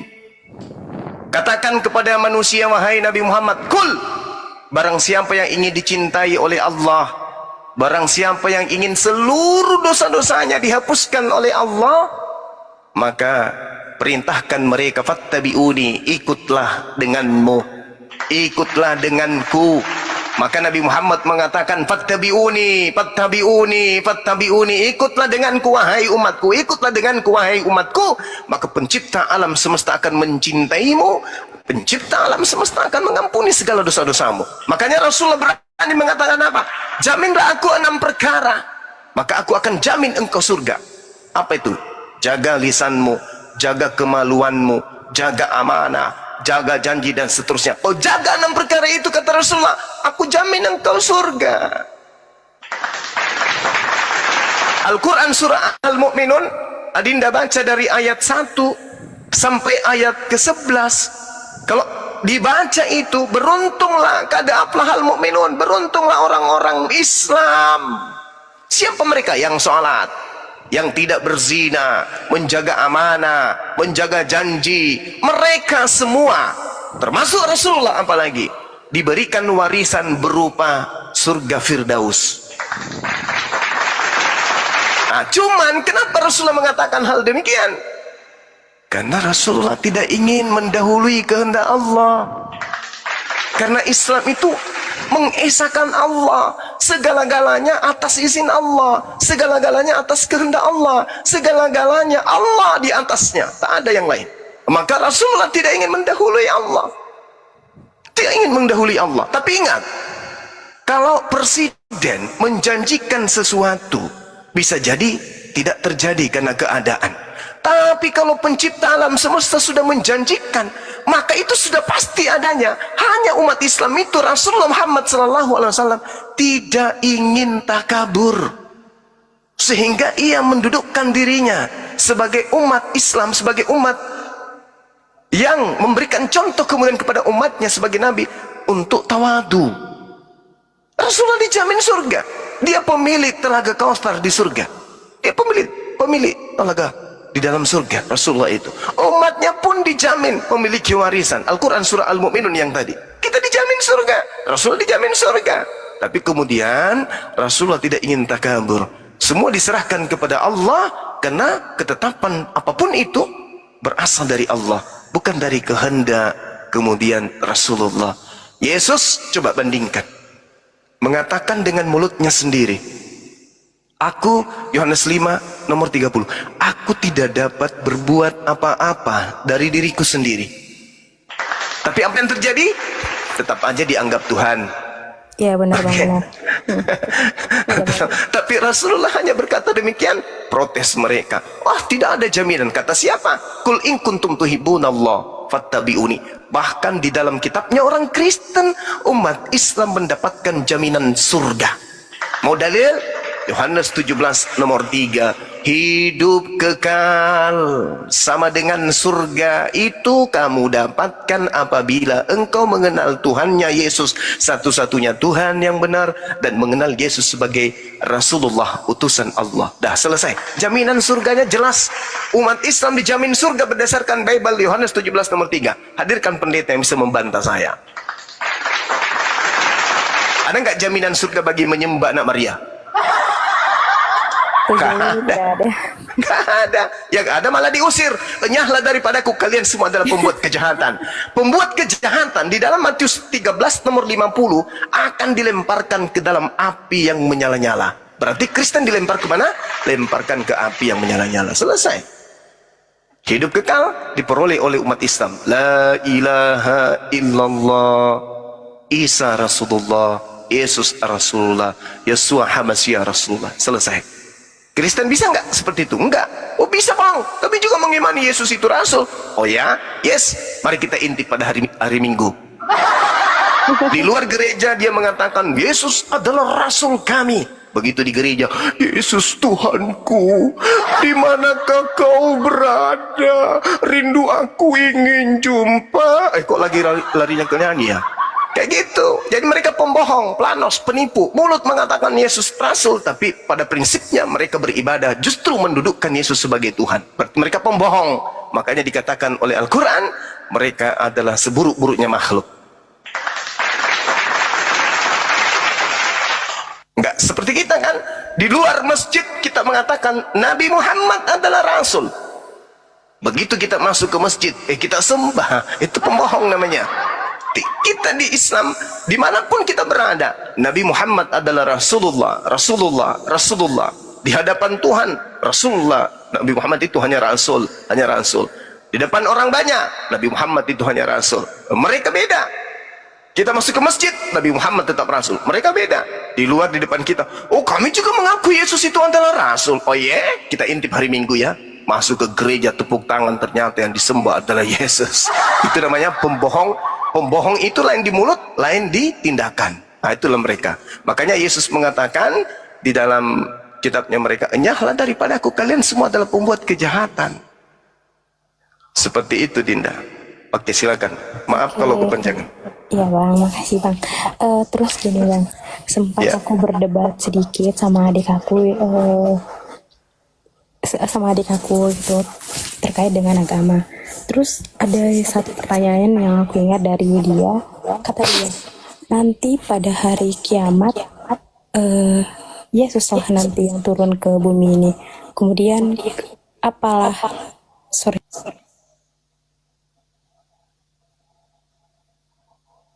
lalu di manalah peran Nabi Muhammad itu, kata dia. Maksudnya paham nggak maksud aku? Iya. Oke, baik. Justru ketika Nabi Isa alaihissalam turun di atas muka bumi untuk yang kedua kalinya, apa kata Al-Quran? Wa min ahlil kitab illa la yu'minanna bihi qablal mauti wa yawmal qiyamati yakunu alaihim syahida. Ketika Nabi Isa alaihissalam datang untuk yang kedua kalinya, orang yang tadinya menolak ajaran Islam, orang yang tadinya mengatakan Nabi Muhammad nabi palsu, orang yang tadinya mengatakan Allah itu berhala, tidak Tuhan, semuanya akan beriman kepada Islam, akan beriman kepada Nabi Isa alaihissalam. Wa min ahlil kitabi illa la yu'minanna bihi qablal mauti. Al-Quran surah An-Nisa ayat 159. Nah, kenapa Nabi Isa yang turun? Kenapa bukan Nabi Musa? Kenapa bukan Nabi Abraham? Atau sekalian Nabi Muhammad sallallahu alaihi wasallam? Kenapa bukan beliau yang turun? Alasannya, karena tidak ada orang yang mau dihakimi oleh Nabi Muhammad. Karena tidak ada satu manusia pun di atas muka bumi ini yang mengaku sebagai kaumnya, umatnya, pengikutnya, yang melantiknya menjadi Tuhan, menggantikan Allah. Begitu juga Nabi Musa. Begitu juga Nabi Musa alaihissalam. Tidak ada umatnya yang mempertuhankan dirinya. Kenapa dia turun menjadi hakim? Karena dia turun untuk mematahkan ajaran agama Kristen. Nah, makanya Dinda di dalam Yohanes 12 nomor 48, apa kata Yesus? Barang siapa yang menolak aku dan tidak menerima firmanku, perkataanku, dia sudah ada hakimnya. Siapa hakimnya? Yaitu perkataan yang pernah aku ucapkan ketika aku penginjilan selama 3 tahun di tengah-tengah Bani Israel. Perkataanku itulah kelak yang akan menjadi hakimnya di akhir zaman. Nah, umat Islam akan dihakimi oleh Yesus di akhir zaman, tak masalah. Umat Islam dipanggil oleh Yesus. Umat Islam, Bang Suma, sini, maju sini. Baik, Paman. Gimana Yesus? Gimana kabarmu Yesus? Baik. Kenapa sus? Mau ngapain? Tanya saya, panggil saya. Kau kenapa nggak nyembah saya? Apa katanya Bang Suma? Aku selidiki dari kitab Kejadian sampai kitab Wahyu, tak ada perintahmu untuk menyembah dirimu. Oh, kamu betul. Emang pernah kau ucapkan sembahlah aku, Yesus? Nggak pernah. Ya iya, makanya kau kan bilang pada hari terakhir nanti yang menjadi tolak ukur penghukuman, pengadilan itu adalah ucapanku yang pernah aku ucapkan di tengah-tengah Bani Israel. Barang siapa yang menolak aku dan tidak menerima firmanku, dia sudah ada hakimnya, yaitu perkataan yang pernah aku ucapkan ketika aku di tengah-tengah mereka. Perkataan itulah kelak yang akan menjadi hakimnya di akhir zaman. Lolos enggak aku, Yesus? Lolos, paman. Nah, lolos. Dipanggillah Kristen. Bom-bom, maju sini. Kamu namanya Bom-bom, ya, yang suka makan babi, ya. Coba cium bau mulutmu. Oh betul, mulutmu bau babi, Bom-bom. Kutanya samamu, Bom-bom, siapa yang mengajarkan kemudian kau menuhankan diriku? Aduh, tunggu ya, aku cari dulu dalilnya. Tak ada, Bom-bom. Ditonjok mukanya, keduak, hancur mukanya Bom-bom. Enyahlah daripada aku kalian semua pembuat kejahatan. Itulah makanya Yesus turun untuk kemudian mempersaksikan di hadapan Tuhannya, ya Rabb, aku tidak pernah mengajarkan mereka untuk mempertuhankan diriku. Bahkan Maria ketika hendak menyentuhku, apa kataku, ya Rabb? Maria, jangan kau sentuh aku, tapi pergilah kepada saudara-saudaraku, katakan kepada mereka, aku akan pergi kepada Tuhanku dan Tuhanmu. Ketika Allah kemudian menghakimi Nabi Isa, wa iskalallahu ya Isa bin Maryam anta qulta linnas tahizuni, wahai Isa, ya Allah, ya Rabb, ya Tuhanku, apakah engkau yang mengajarkan orang-orang Kristen cupu-cupu ini untuk menuhankan dirimu selain daripada aku? Apa kata Nabi Isa? Qala subhanaka ma yakunu li an aqula ma laysa li bihaq. Maha suci engkau, ya Allah, aku tidak berkata-kata dari diriku sendiri. Apa yang aku katakan adalah apa yang menjadi hakku, dan yang bukan hakku aku tidak katakan. Yohanes 12 nomor 49. Aku tidak berkata-kata dari diriku sendiri. Apa yang aku katakan adalah apa yang diperintahkan oleh Bapa untuk aku katakan, aku katakan. Apa yang diperintahkan oleh Bapa? Makultuhum illa ma amartani bi ani abudullah rabbi wa rabbakum. Wahai Bani Israel, sembahlah Allah, Tuhanku dan Tuhanmu. Bahkan bukan hanya kepada Bani Israel saja, bahkan kepada iblis pun kukatakan, wahai iblis, sembahlah Allah, hanya kepadanya saja engkau berbakti. Matius 4 nomor 6 nomor 7. Jadi ketika Nabi Isa datang, Yesus datang, itu disebabkan karena ada yang terdakwa. Siapa terdakwa? Yang Matius 7, jahat daripada aku, kau semua adalah pembuat kejahatan. Kenapa Yesus turun untuk yang kedua kalinya? Untuk menggenapi Matius 7 nomor 21 sampai nomor 23. Pada hari terakhir banyak orang berseru kepadaku, Tuhan, Tuhan, Tuhan, Tuhan, bukankah kami bermujizat pakai namamu Yesus, bernubuat, mengusir setan pakai namamu Yesus? Pada saat itulah aku akan berterus terang kepada mereka, kata Yesus, enyahlah daripadaku, kalian semua adalah pembuat kejahatan. Jadi kalau sekali lagi Dinda ditanya nanti sama Oten, wahai saudara Trengens, kenapa kamu tidak memahami bahwa Yesus datang untuk yang kedua kalinya nanti di akhir zaman? Sampaikan, betul, Yesus nanti datang kedua kalinya untuk menghakimi orang-orang yang memanggilnya Tuhan. Baca Matius 7 nomor 21 sampai 23. Pertanyaan saya balik, siapa yang memanggil Yesus Tuhan? Untuk itulah Yesus datang. Matius berapa tadi, Bang? Aku Matius 7 catat juga. nomor 21 sampai nomor 23. Matius Itulah. 7 ayat 21 sampai. Iya. Oke, makasih, Bang. Oke, jadi gini teman-teman semuanya di sini, kalaupun misalnya kalian ada kita yang Islam ini tidak bisa berdebat sama si Agatha, si Mikana, apalagi si Living itu, buat kesel banget sumpah. Sleeping gak ada ilmu dia. Teman-teman, aku himbau kita report aja mereka. Iya. Karena kan kayak aku sendiri nih Bang, setiap kali lewat tuh kan di FYP, bukan di FYP sih, kayak di beranda TikTok aku kan. Terus aku lihat tuh mereka berdebat. Lama-lama aku lihat tuh kayak ngolok-ngolok agama Islam. Dari situ kan saya kepanasan gitu. Tapi kalaupun masuk ke room mereka, saya nggak bisa berdebat karena secara pengetahuan juga masih kurang gitu kan. Jadi nggak bisa berdebat sama mereka.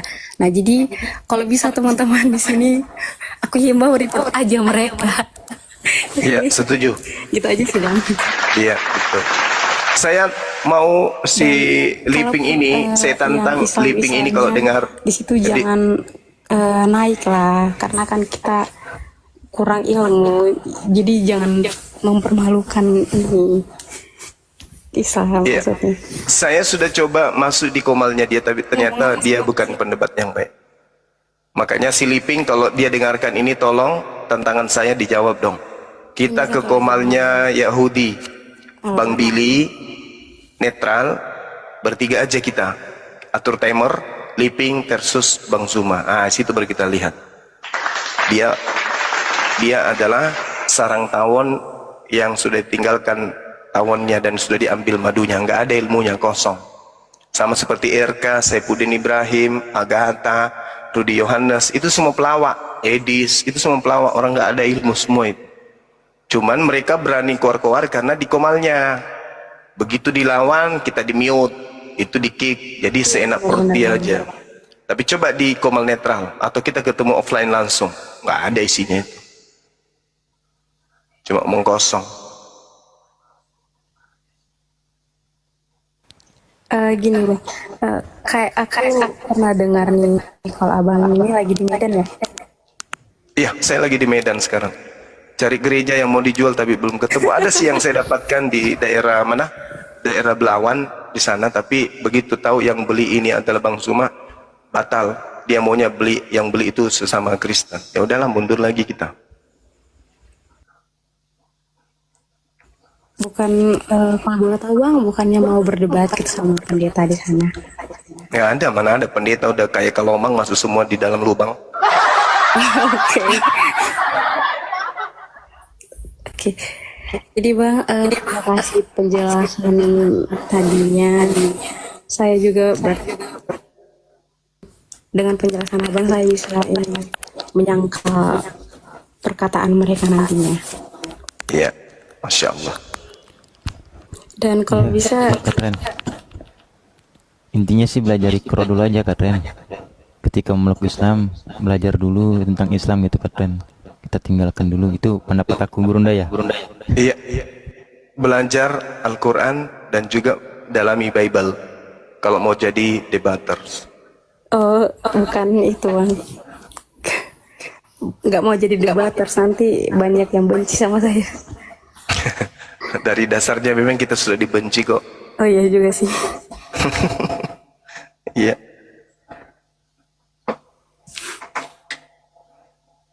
Makasih ya Bang ya. Sama-sama. Assalamualaikum. Waalaikumsalam. Waalaikumsalam. Ini Bang Ondi udah balik lagi nih. Bang Ondi gimana Bang? Iya bang. Maaf tadi bang, itu karena jaringan yang bermasalah. Iya. Datanya udah bisa dibawa Bang? Apa bang? Data soal yang abang polemikan tadi udah bisa ditunjukkan? Sudah saya cari apa sih di Instagram itu, tapi sudah nggak ketemu. Itu tahun 2019 lah terakhir. Berarti nggak ada Bang Zuma. Berarti nggak ada Bang Zuma. Ya silakan lanjutkan lagi Bang Ondi. Ada yang mau ditanyakan lagi? Iya ada sih bang. Aku mau silakan. banyak tanya sih, mau banyak tanya sih. Oh ya udah, abang dikontrak untuk bertanya, silakan. Ini saya bukan untuk kayak mendebat lah, kayak masih banyak tanya. Saya sendiri orang Kristen juga, masih banyak yang kurang setuju lah tentang pengajaran di Kristen, bagaimana tata cara ibadahnya gitu. Saya juga melihat orang yang kayak karismatik gitu, ada lampu disco dalamnya, saya sendiri kurang setuju gitu. Terus tapi aku mau tanya sih, kenapa ini Bang Zuma ini atau forum ini lebih mendebat ke Kristen, padahal ada agama Hindu, Buddha gitu-gitu loh. Kenapa harus Kristen gitu? Ya bang. Oke, baik, saya jawab ya. Jadi di dalam Islam perintahnya itu ud'u ila sabili rabbika bil hikmah.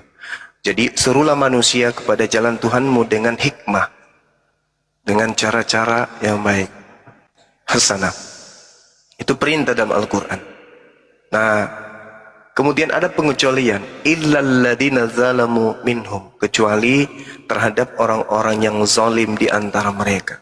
Siapa orang zalim ini? Ya penghujat. Apa yang harus kita lakukan? Kita harus tegas. Tegas itu harus benar-benar tegas. Nah sekarang yang mendebat Islam itu hanya ada satu, yaitu Kristen. Itu satu. Yang kedua, satu-satunya kitab yang berasal dari Barat yang mengambil istilah-istilah Al-Quran masuk ke dalamnya dan ditempatkan pada tempat yang bukan pada tempatnya, itu hanya kitabnya Kristen. Coba Anda lihat, Bung, Kristen, polanya Kristen menyebar dan mencari jemaat. Orang Kristen itu disponsori langsung oleh orang Roma. Makanya orang Roma ini mengambil terjemahan kitabnya orang Yahudi, lalu mereka menggantikan istilah Tanak dengan istilah Perjanjian Lama. Dari situ aja sudah muncul politik keagamaan. Ada kelicikan yang muncul di sana dengan melabeli kitabnya Yahudi Perjanjian Lama, itu adalah unsur penipuan. Kenapa saya katakan unsur penipuan? Apa cakupan dan muatannya kitabnya orang disebut sebagai Perjanjian Lama? Ini teori kamu ini. Coba teori yang baik lah. Jangan gitu. Itu fakta, itu fakta. Itu fakta. Mana? Faktanya di mana? Sabar. Oke, saya terangkan. Diam dulu. 1 menit baru Anda tanggapi ya. Sabar ya. Yeremia 31 nomor 31. Aku Tuhan akan mengadakan perjanjian baruku dengan Bani Israel dan Bani Yehuda. Saya ulang, Yeremia 31 nomor 31. Aku akan mengadakan perjanjian baru dengan Bani Israel, Bani Yehuda. Perjanjian apa? Perjanjian baru. Apa perjanjian baruku itu? Baca tiga-tiganya. Yaitu aku akan memasukkan hukum Taurat ke dalam batin setiap Bani Israel dan Bani Yehuda. Artinya Taurat itu adalah perjanjian baru. Paham ya? Nah pertanyaannya sekarang muncul. Sabar dulu. Pertanyaannya sekarang muncul. Kenapa Romawi sebagai kerajaan ya melabeli kitabnya Yahudi dengan label Perjanjian Lama? Sedangkan itu adalah perjanjian baru dari Tuhan kepada kaum Bani Israel dan Bani Yehuda. Apa tujuannya Romawi sebagai bangsa atau sebagai negara yang di luar dari Yahudi mengambil kitabnya orang lalu melabelinya dengan kata Perjanjian Lama? Untuk apa? Untuk apa? Mau tahu jawabannya? Karena mau melariskan ajaran penyembahan dewa-dewa mereka dalam bingkai Yesus. Sabar. Habis ini Anda ya. Habis ini Anda. Karena ingin menjajakan dewa Horus, dewa Hercules, dewa Zeus dengan nama Yesus kepada di luar dari bangsa Romawi dengan mengatasnamakan perjanjian baru. Jadi kitabnya orang Yahudi dianggapnya perjanjian lama, lalu kitab penyembahan terhadap dewa yang nuzul menjadi manusia Yesus itu dianggap perjanjian baru. Itulah tujuannya kenapa Karisteng mengatasnamakan kitab perjanjian baru miliknya Yahudi dengan perkataan perjanjian lama, supaya mereka bisa menjual ajaran pagan penyembahan terhadap dewa Theos yang nuzul menjadi manusia bernama Yesus. Tanya saya, kalau Anda nggak paham silakan. Teori dari mana ini? Teori dari mana? Sekarang Anda bisa menunjukkan apa alasan perjanjian baru. Kamu bilang itu, sabar. Boleh Anda menunjukkan apa alasannya? Kenapa kitabnya orang Yahudi yang adalah perjanjian baru? Jangan celote bang. Ini forum Islam. Jangan ajari kami untuk seperti Kristen. Ini forum Islam ini bang. Ajari kami untuk selalu santun kepada kalian, oke? Pertanyaan saya, apa alasannya? Dengar. Apa alasannya gereja awal mula mengatasnamakan kitabnya Yahudi dengan sebutan Perjanjian Lama? Apa alasannya? Silakan.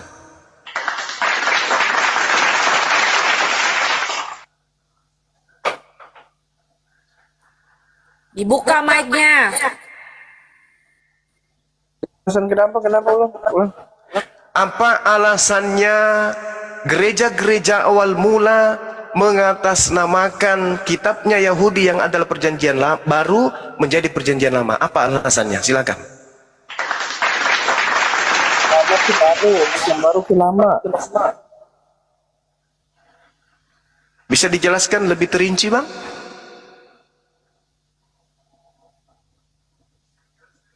Belum Kitabnya terlalu orangnya, tapi kitabnya yang orang. Bang bilang tadi, Bang Suma bilang kan perjanjian baru itu kan Taurat.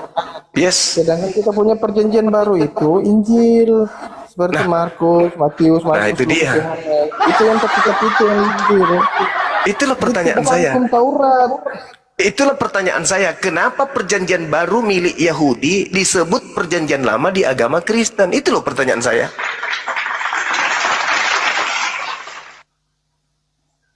Izin jawab, Bang. Kayak sesuai pengetahuan saya lah. Silakan. Kalau apa namanya itu, perjanjian lama di orang Yahudi dijadikan menjadi apa tadi, Bang? Perjanjian baru Tuhan dengan Bani Israel itu adalah Taurat. Iya. Kitabnya tertulis di Yeremia 31 sampai data 31 ke 33, bahkan 36. Tapi kenapa di agama Kristen awal mula bapak-bapak gereja mengatasnamakan perjanjian barunya Yahudi, tapi digantikan dengan sebutan perjanjian lama? Apa dasarnya? Perjanjian Tuhan yang baru kepada Bani Israel disebut perjanjian lama oleh gereja. Itu pertanyaan saya. Sejauh ini sih, Bang, saya kurang paham tentang itu Yahudi. Tapi yang saya pahami tentang perjanjian lama dan perjanjian baru itu karena perjanjian lama itu masih ketat dengan aturan-aturan seperti menghapus dosa itu, melakukan pembakaran itu, seperti kayak kurban lah, melakukan kurban. Sedangkan perjanjian baru itu mulai dari Yesus itu sudah tidak masa lagi melakukan korban, melainkan Yesus itu sendiri yang jadi korban. Makanya disebut mulai dari Yesus itu adalah perjanjian baru, sedangkan yang sebelumnya itu perjanjian lama, Bang. Itu aja sih, Bang. Nah, ini masalah besar ini. Masalah besar ini, Bang. Karena di dalam Imamat 1 nomor 2, katakanlah kepada orang Israel apabila mereka hendak mempersembahkan persembahan penebusan dosa kepada Tuhan, hendaklah mereka mempersembahkan kurban berupa hewan ternak, yaitu domba, kambing, lembu, sapi. Bahkan kalau Anda jeli melihat di dalam Matius 8 nomor 4, Yesus memerintahkan mempersembahkan hewan ternak. Perlihatkanlah dirimu kepada imam dan persembahkanlah persembahan yang diperintahkan Nabi Musa kepadamu. Yesus memerintahkan itu, yaitu mempersembahkan kurban hewan. Nah, kenapa bisa berubah menjadi korban manusia? Ulangan 18 nomor 20-21. Janganlah kau persembahkan anak manusia kepada dewa Molok, sebab aku Tuhan, aku sendirilah yang akan memusnahkan mereka, sebab mereka mempersembahkan anak manusia kepada dewa Molok.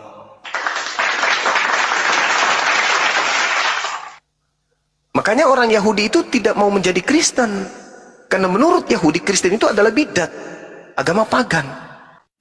Kristen ini, Bung, secara garis besar mencampur adukkan antara ajaran tauhid satu Tuhan dengan ajaran Romawi 3 dewa.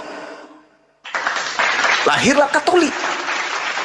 Nah, orang-orang Katolik yang merasa kemudian dirinya ini salah, ini Katolik salah ini, maka mereka keluar dari ajaran itu dan membentuk ajaran baru. Lahirlah ajaran yang kemudian disebut Saksi Yehova. Karena mereka baca, tidak benar ini kok dia ada 3 Tuhan, sementara Yesus mengajarkan 1 Tuhan. Lah, jadilah saksi-saksi Yehova. Saksi Yehova dikatakan bidat oleh orang Kristen. Padahal itu berasal dari pengajaran dan pengalaman mereka terhadap Bible itu sendiri, di mana Bible Yesus mengajarkan cukup 1 Tuhan. Kok jadi 3 Tuhan? Begitu mereka pelajari, ternyata kisah sejarah, secara histori Romawi pada saat itu menggabungkan antara ajaran 1 Tuhan milik Yahudi dengan 3 dewa milik Romawi. Mereka gabungkan, lahirlah agama Katolik. Makanya muncul istilah apa? Trinitas, Tritunggal, Trimurti, Trikwek-kwek, Trisutrisno. Itu sebabnya tuh. Jadi Yahudi tetap Yahudi, Kristen tetap Kristen. Pertanyaannya, nabi mana yang datang ke atas muka bumi ini mengajarkan Kristen? Tidak ada nabi yang diutus ke Roma mengajarkan agama Kristen, tak ada. Makanya Islam datang untuk menyelamatkan orang-orang Kristen. Wahai Kristen, sadarlah, jangan berlebihan dalam hal agamamu. Yesus itu bukan Tuhan, dia hanya nabi, dia hanya rasul. Jangan berlebihan kalian. Nah, Islam datang, sebelum Islam datang, Yesus sudah lebih dulu mengusir orang-orang yang mempertuhankan dirinya. Matius 7 yang tadi. Enyahlah daripada aku, wahai Kristen, kalian semua adalah pembuat kejahatan. Aku tidak mengenal kalian, wahai Kristen. Itu kata Yesus.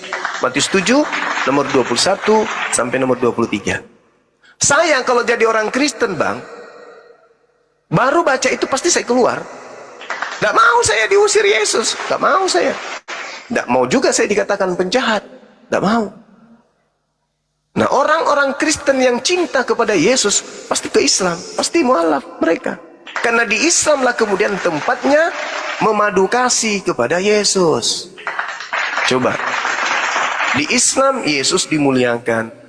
Di Islam Yesus disucikan. Di Islam Yesus dibenarkan. Di Islam Yesus dikasihi. Sebaliknya di Kristen Yesus diludahin, ditampar, ditonjok, ditelanjangin, digantung, ditombak, dibunuh, disetarakan hantu, dan seterusnya. Itu di Kristen. Makanya Yesus mengatakan, waspadalah kepada serigala yang datang kepadamu, mengaku domba, padahal mereka adalah serigala yang buas. Kalianlah ini mengatasnamakan Yesus, tapi amalan ibadah kalian tak ada satupun amalan Kristen itu yang berasal dari Yesus. Contoh, menuhankan Yesus. Apakah dari Yesus ajaran itu? Bukan. Ibadah minggu, apakah dari Yesus ibadah itu? Bukan. Makan babi, apakah dari Yesus? Bukan. Tidak bersunat, apakah dari Yesus? Bukan. Natalan, apakah dari Yesus? Bukan. Kebangkitan, peringatan kebangkitan Yesus, kenaikan Yesus, apakah dari Yesus? Bukan. Semua apapun dari Kristen, tak ada satupun berasal dari Yesus. Makanya dikatakan, enyahlah daripadaku, kalian semua adalah pembuat kejahatan. Aku tidak mengenal kalian. Itu kata Yesus tuh. Nah, kenapa Kristen tidak meninggalkan agama Kristen? Karena terlanjur Kristen.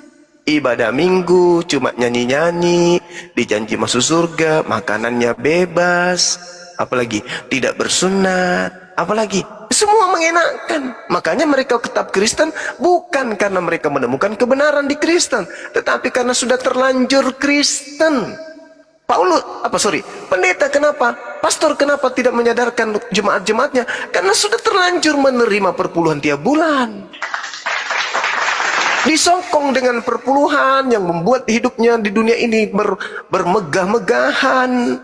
Ya, mau makan apa ada, mau beli apa ada, mau liburan kemanapun bisa. Karena tiap bulan didukung oleh suplai dana dari jemaat.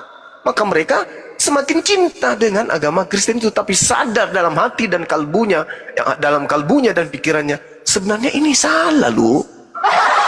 Sebenarnya ini salah. Ya cuma kayak mana lagi, kita suka makan babi, kita suka minum khamar, kita suka ini bla bla bla bla dan seterusnya. Enak di Kristen itu enak. Tidak ada susah-susah 5 kali sehari sujud dan seterusnya, nggak ada. Di Kristen Barat itu Kristen semua. Jadi kiblatnya ke Barat. Coba lihat orang Barat maju-maju, hebat-hebat, mereka gaul, mereka hidupnya perlente dan seterusnya. Maka itu yang menjadi contoh. Timur Tengah di sana masih begini, masih kolot menurut pandangan kalian, masih begini, ngapain kita ikut aja. Itu cara iblis menutupi kemudian kebenaran. Cara iblis menyesatkan dan membisikkan begitu. Kau lihat Islam 3 hari 3 malam 5 kali sehari pakai sarung ke tempat ibadah mereka. Ngapain kita contohi? Mending kita ke mall, happy-happy, topi miring, minum balok, makan babi goreng. Ke gereja bukan pergi ibadah, pergi sembahyang, sembah kepada siapa? Kepada anak Maria, sembah anaknya orang, joget-joget, menari-nari, lampu-lampunya diskotik, ditambah lagi musiknya. Habis itu kalau capek lagu pop, lagu dandut, seriosa. Apanya susah? Gak ada susahnya. Tapi giliran nyawa dicabut dari rohnya, barulah kemudian menyesal. Ya Rab, kenapa? Kembalikan aku ke bumi ya Rabb, aku akan menyembahmu. Tidak lagi seperti ini. Sudah selesai waktumu. Bukankah Bang Suma sudah datang kepadamu? Bukankah tua-tua masjid sudah menyuarakan kepadamu? Bukankah Islam sudah menyampaikan kebenaran kepadamu? Kamu tidak paham Bible, bahkan umat Islam yang memahamkan Bible kepadamu. Tapi kenapa tetap kau memperbodoh diri? Tidak Tuhan, kembalikan aku ke dunia. Tidak, jadikan aja aku jadi batu Tuhan daripada aku kayak begini. Tidak. Rasakanlah, inilah balasan daripada kezaliman yang telah engkau lakukan. Kau sadar kok yang kau sembah manusia? Kau sadar kok yang kau sembah itu makhluk? Kau sadar kok ibadahmu itu tak ada perintah? Kau sadar bahwa Yesus akan datang menghakimi setiap orang yang tidak melakukan perintah Tuhannya, tapi tetap aja kau lakukan. Ya toh? Iya sih. Lalu gimana sekarang? Kembalikan aku kembali menjadi manusia, hidup di dunia. Tidak, udah terlanjur. Sekarang sudah saatnya kau terima balasan. Kalau hari ini ada kebenaran datang, jasad kita ini masih membungkus roh, sehingga jasad orang Kristen itu masih bisa memilih. Besok mau ke Jumat, besok mau ke gereja atau tidak ke gereja, masih ada pilihan. Besok mau ke mall atau masih bisa memilih. Mau tidur atau mau bangun, mau beraktivitas atau tidak, masih ada pilihan. Kenapa? Karena rohnya masih terbungkus oleh jasad. Tapi ketika roh sudah keluar dari jasad, tak bisa memilih. Pokoknya ente leheng ente. Siapa suruh ketika di dunia kalian kufur terhadap ajaran Yesus? Kalian justru melantik Yesus itu menjadi Tuhan. Diajarkan kebenaran, kalian sombong. Kalian menutup mata, kalian menutup kuping. Saudara-saudaraku, Yesus meneriakkan sampai dia dibantai oleh orang-orang Yahudi. Saking cintanya kepada manusia, Yesus mengajarkan resep, Yesus mengajarkan tiket, karcis untuk selamat. Yesus suarakan, hidup kekal itu adalah mereka mengenal Engkau satu-satunya Tuhan, dan mengenal aku yang Engkau utus. Sampai Yesus kemudian terancam ingin dibunuh, menyuarakan itu. Bahkan kesaksian Yesus dalam Yohanes 5 nomor 36, ada kesaksianku yang lebih penting dari kesaksian Yohanes Pembaptis, bahwa semua mujizat yang aku lakukan, mujizat itulah yang bersaksi tentang aku, bahwa Bapa lah yang telah mengutus aku. Kesaksian Yesus tentang dirinya pun kalian tolak. Maka sekarang rasakanlah penderitaan di alam kubur ini. Malaikat mungkar datang memijak, mulutnya ditarik yang kiri, yang kanan pun ditarik sejarak 1 kilometer. Begitu lebarnya mulutnya. Sakitnya itu mulutnya, bom ditarik kiri kanan sampai segitu. Matanya dicungkil, ditarik ke kanan, ditarik ke kiri. Matanya lebar. Terus Pak Bom berteriak, "Oh mama, begitu nikmatnya mulut ditarik sampai lebarnya 1 kilo. Saya kira begitu, Bung. Silakan teman-teman, saya bikin kopi dulu. Suara saya udah serak ini karena saya bicara sambil tidur. Mudah-mudahan yang saya sampaikan ini bisa menjadikan edukasi kepada kita, khususnya kepada saya sendiri. Silakan, saya rehat 10 sampai 15 menit. Maha benar Allah dengan segala firman. Terima kasih Bang Da. Allah dengan segala firman. Iya Dinda, silakan. Makasih Gurunda. Ya, Bang Only, ada yang ingin ditanggapi dari statement Bang Zuma tadi? Silakan. Makasih Bang. Apa ya? Terlalu apa sih, kalau karena saya masih kurang paham sih sebenarnya tentang apa sih ketuhanan ini gitu loh. Karena kalau Bang Zuma tadi menyampaikan pendapatnya itu menurut logika dia, mungkin dari orang lain juga akan berbeda nantinya gitu. Jadi dari logikanya ini secara di akal logika sebenarnya bisa dari Bang Zuma ini kan, logikanya manusia, tapi saya sering bertanya-tanya logika Tuhan itu seperti apa sih gitu. Bukan menurut logika Pak, itu menurut data Bible. Ya, Iman itu harus sesuai dengan akal logika Bapakku, begitu. Iya. Maaf Pak, soalnya kalau dari tadi Bang Zuma kayak mencari bagaimana ini, tapi di sisi lain juga Yesus banyak berkata kan, ada yang apa ya, saya bahasanya seperti ini, barang siapa mengasihi bapak atau ibunya kayak lebih daripada aku, ia tidak layak bagiku. Jadi ibaratnya bahwa ISIS itu juga menunjukkan kekuasaan, gitu, menunjukkan bahwa dia Tidak punya ada kuasa. Pak. Hukum terutama apa? Yang dikatakan Yesus apa? Hukum terutama adalah kasihilah Tuhan Allahmu dengan segenap jiwamu. Yang disampaikan Bang Zuma yaitu adalah tauhid. Seperti yang dia katakan, dengarlah hai orang Israel, Tuhan itu Esa, Tuhan itu Allah. Itu bukan logika, Bung. Itu dalil yang disampaikan Gurunda Bang Zuma. Logika itu harus sejalan dengan iman. Iman itu harus sejalan juga dengan akal. Bagaimana bisa kita ingin menisbatkan iman kita kepada Tuhan kalau Tuhan itu tidak masuk secara logika? Itulah yang disampaikan tadi oleh Bang Zuma. Sekarang begini, siapa yang bisa meyakini Tuhan mati? Itu Tuhan yang bodoh dan itu akal yang rusak ketika dia mengimani ketika Tuhan itu mati. Cacat logikanya, Bung. Itu yang disampaikan oleh Bang Zuma tadi.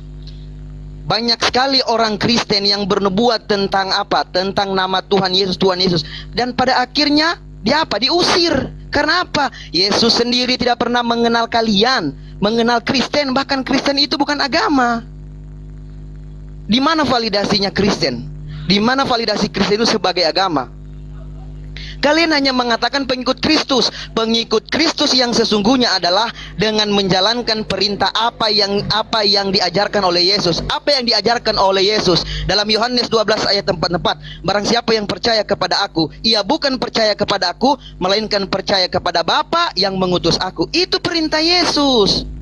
Kalian malah meniadakannya, kalian malah mengikuti hawa nafsu kalian dengan menuhankan dia. Sedangkan di dalam Bible tidak ada secara tegas di dalam Bible dia mengatakan sembahlah aku dan akulah Tuhan. Tidak ada. Dia pasti menerangkan Bapa yang paling besar, Bapa lebih besar daripada aku. Mengapa engkau mengatakan aku baik? Tidak ada yang baik melainkan Bapa. Aku tidak bisa berbuat kehendakku melainkan kehendak Bapa. Kalian malah menuhankan dia. Itu iman yang sesungguhnya, Bung. Iman yang sesungguhnya adalah mengenal satu-satunya Allah dan Yesus Kristus adalah utusannya. Apa? Ketika itu di dalam Islam namanya asyhadu alla ilaha illallah Muhammad Rasulullah. Apa yang dikatakan Yesus? Isa putra Maryam adalah utusan Allah. Itu yang dibawa Yesus. Kalian malah menuhankan dia, mengikuti hawa nafsu kalian. Itulah yang disampaikan oleh Gurunda Bang Zuma tadi. Pikir kalian, harusnya kalian bernalar. Oh iya ya, ternyata betul. Tuhan yang benar itu harus masuk secara logika, bukan masuk secara nafsu. Bukan begitu, Bung. Bang Zuma tidak menerangkan secara logikanya sebagai manusia, tapi dia sementara menerangkan bagaimana kita menerima Tuhan itu secara akal dan logika. Begitu, Bung. Jangan membantah Bible. Jangan membantah apa yang diajarkan Yesus. Yang diajarkan Yesus sudah lurus. Kalian yang malah membengkokkannya. Sekarang aku tanya, di mana validasi Kristen sebagai agama? Tidak ada. Kalian pasti kemana? Ke KPR 11 ayat 26. Sementara itu setelah Yesus tidak ada apa yang membuat Kristen itu secara validasi dia adalah agama. Ketika saya bertanya kepada teman-teman Kristen yang lainnya, banyak mereka mengatakan bahwa Kristen itu bukanlah agama. Kristen hanya pengikut. Lalu kita tes pengikut yang seperti apa yang kalian katakan? Tidak ada. Kalian malah melanggar ajaran Yesus tapi mengikuti nafsu kalian. Mengikuti dogma dan doktrin yang apa yang diajarkan oleh bapak-bapak gereja. Itu yang harus kalian pikir. Agama itu harus sejalan dengan apa? Sejalan dengan otak, akal. Ketika iman kita